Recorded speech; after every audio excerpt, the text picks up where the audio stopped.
Industri fashion adalah pemasok emisi gas rumah kaca terbesar setelah semen serta logam baja. Proses-proses recycling ini harusnya tidak menambah polutan baru terhadap lingkungan. Kualitas air Bengawan Solo mengalami perubahan. Perubahan warna ini diduga akibat adanya pencemaran limbah tekstil. Gunung sampah tekstil. Ini adalah foto-foto dari sebuah tempat pembuangan sampah di Bangladesh. Baik di India maupun Bangladesh, setiap tahunnya berton-ton limbah tekstil dari industri dibuang. In this day and age, the growth of the fashion industry has created a fast-changing world. However, along with the beauty and ever-evolving trends, we are also faced with a big challenge: clothing waste. According to the National Waste Management Information System, textiles contribute 2.54% of the total national waste with an estimate 1.7 thousand tons per year. Global data shows that as much as 92 tons per year of textile waste is generated, equivalent to one garbage truck coming to the landfill every second.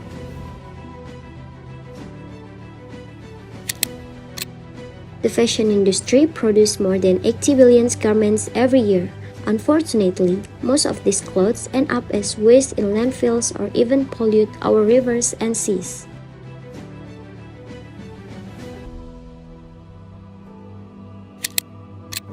The disposal occurs because clothing trends always change with the times.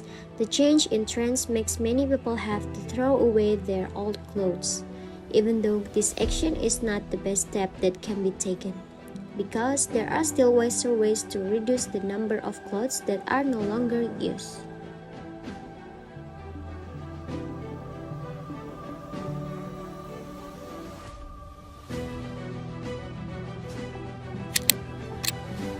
According to the director of the UK Textiles Recycling Association, Alan Wheeler, he said that the impact generated from fast fashion waste is no joke.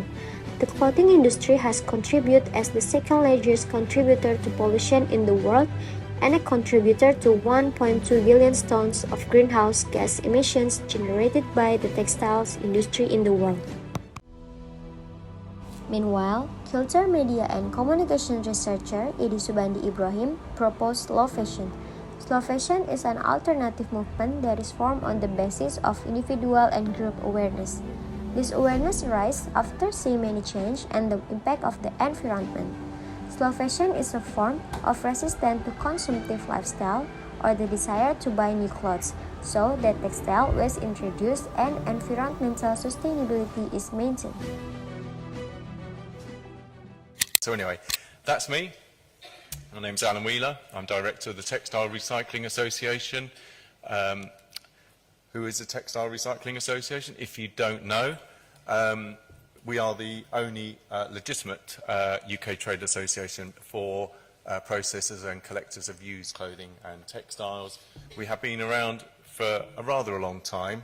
I haven't been around since 1913, but the trade association has.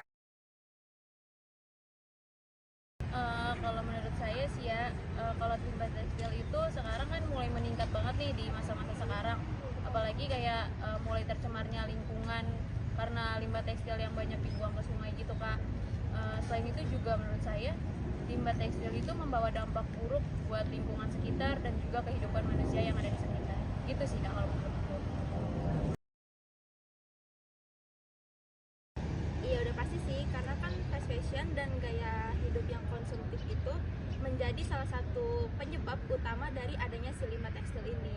Dan juga karena produksi pakaian dengan jumlah yang sangat besar dengan waktu yang singkat tuh, itu tuh juga bisa menjadi penyebab dari adanya peningkatan limbah tekstil dan polusi lingkungan. Di sini yang dirasakan sungai-sungai yang jadi tempat pembuangan limbah tekstil, menyebabkan berkurangnya air bersih, bau menyengat, dan juga disertai polusi udara karena pembakaran pakaian bekas. Mungkin menurut saya langkah yang tepat untuk menanggulangi limbah pakaian tersebut adalah dengan cara menjual dan membeli pakaian-pakaiannya atau dengan cara mendonasikan pakaian tersebut ke orang-orang yang membutuhkan. serta dengan cara memberikan pakaian kehidupan kedua kepada generasi selanjutnya. Setelah itu dengan menjauhi sifat-sifat konsumtif. Lalu mungkin langkah terakhir yang bisa dilakukan dengan cara mendaur ulang pakaian tersebut. Itu sih Kak.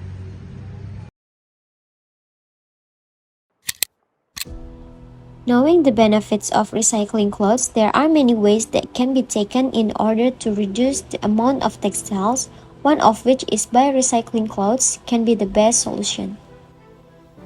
There are many ways to recycle clothes. For example, in textile factories, the residue from each manufacture of clothing can be formed in such a way that it becomes something new. Or on clothes that are no longer used, instead of throwing them away, it will be more useful if given to people in need. And if the item or clothing is still usable, it can be sold. This is also one of the ways that can be done in order to recycle clothes.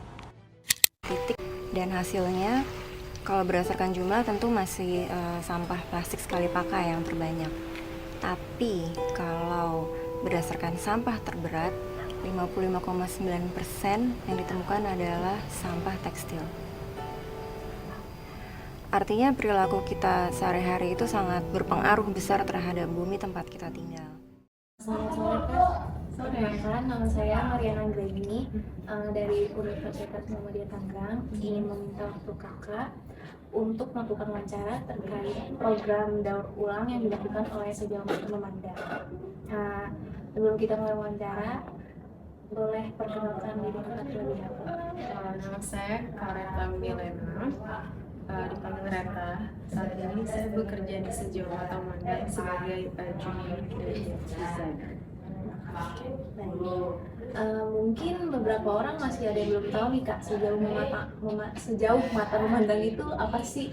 Sejauh Mata Memandang itu adalah sebuah label fashion, tapi lebih tepatnya slow fashion yang mengusung prinsip circularity dan prinsip sustainability. Dan kita juga di sini terinspirasi sekali dengan kebudayaan Indonesia, tapi juga menggabungkan dengan unsur-unsur kontemporer. Baik. Dari mana Sejauh Mata Memandang mendapatkan limbah tekstil yang begitu banyak untuk diolah menjadi produk baru nih Pak?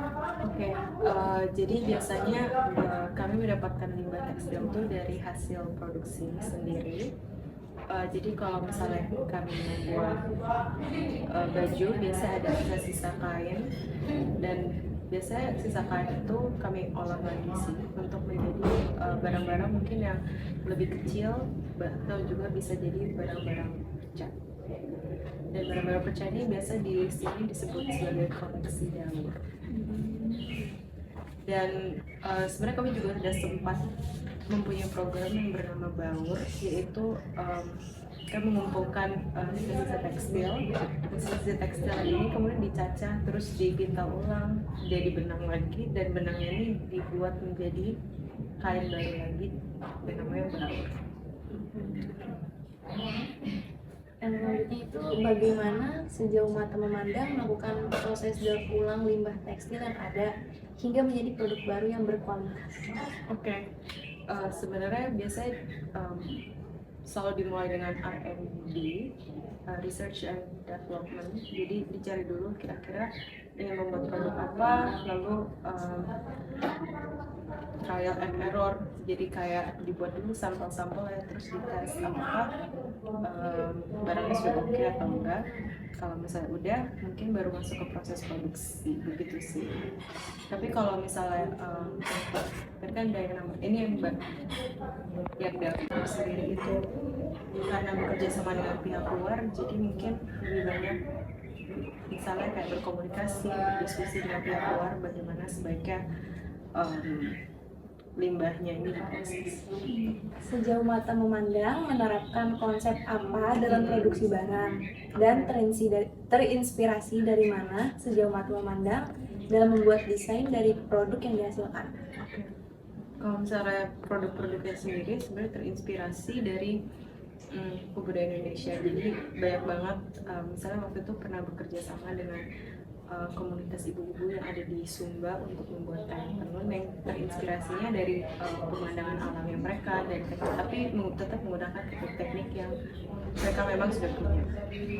Jadi menginspirasi dari budaya Indonesia tetapi kayak di-elevate lagi, jadi desainnya mungkin lebih baru, lebih kontemporer dibanding kebudayaan misalnya tekstil-tekstil, wastra-wastra yang ada di Indonesia. Mungkin sudah cukup untuk wawancara kali ini.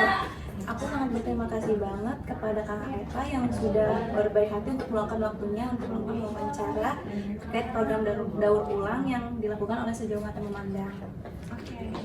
Dapat disimpulkan bahwa banyaknya industri tekstil di Indonesia dapat menyebabkan timbulnya limbah atau sampah yang dihasilkan dari sisa-sisa pembuatan produk tekstil. Limbah yang berasal dari industri tekstil telah membawa dampak terhadap lingkungan. Limbah menjadi masalah dan perlu mendapat perhatian khusus di sebagian besar belahan bumi.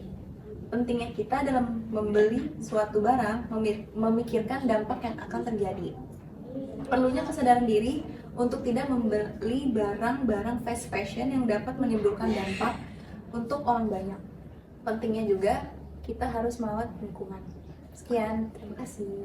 Teman-teman, jadi bijak memilih pakaian yang Anda pakai karena pilihan Anda sangat menentukan masa depan kita. A team of experts and workers from Sejauh Mata Memandang came together to find the best solution to manage clothing waste with the recycling program. Pandemi yang terjadi saat ini mengajarkan kita banyak hal dan memaksa kita untuk berpikir ulang di segala bidang serta mengevaluasi gaya hidup kita selama ini. Masalah lingkungan menyadarkan kita tentang perbuatan kita selama ini dan ternyata betapa darurat nih kerusakan yang kita lakukan terhadap bumi rumah kita satu-satunya. Unused clothes are collected and sorted. Then, through a series of responsible recycling process, the collected clothes will be sorted and processed into insulating fibers, insulator, sound absorbers, yarns, and fabrics.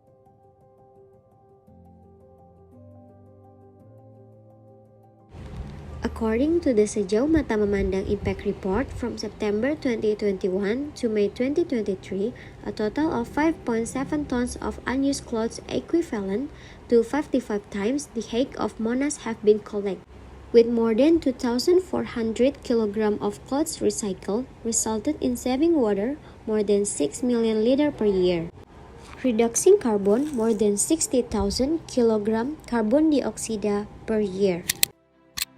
Recycling is not the best solution, but it is worth doing in order to reduce textile waste in landfill, seas, rivers, or incinerated, which eventually pollute the earth and damage our health.